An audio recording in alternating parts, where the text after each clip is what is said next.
Le sang de Jésus, c'est la victoire sur les êtres spirituels et méchants.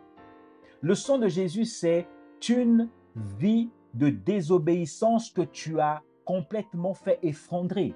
Tu n'as pas mené une vie de désobéissance, c'est une vie d'obéissance qu'il a menée.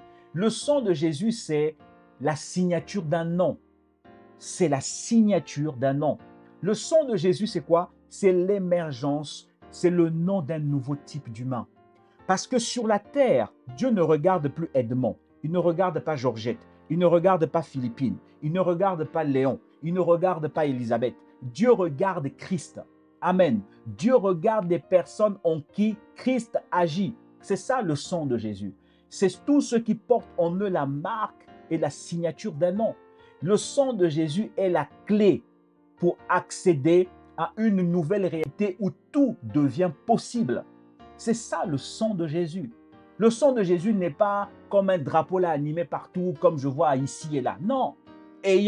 Soyons éclairés dans notre esprit. Ayons une vue prophétique et apostolique de cette vérité. Le sang de Jésus est bien plus que le liquide rouge. Parce que quand certains disent le sang de Jésus, ils voient en fait le liquide là qui coule. Non.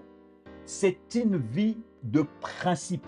Le sang de Jésus est le symbole d'une alliance qui a été renouvelée, qui a été mise à jour, qui a été sanctifiée. Le sang de Jésus, c'est le symbole du triomphe de la vie sur la mort.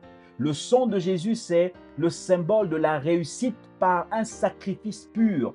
Ce n'est pas la réussite par les raccourcis.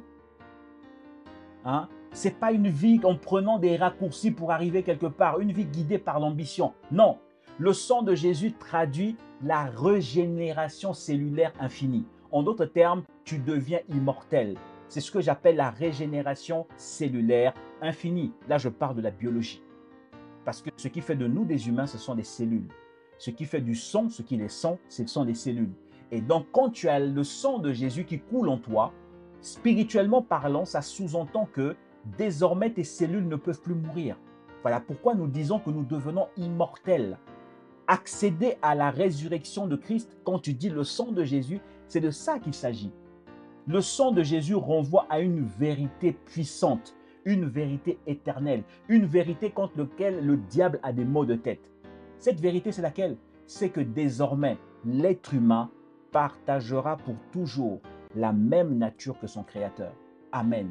L'être humain, en devenant un, en symbiose avec la divinité faite chair, désormais partage son autorité, partage son rang et partage sa puissance. Et ceci est beaucoup plus élevé que les anges.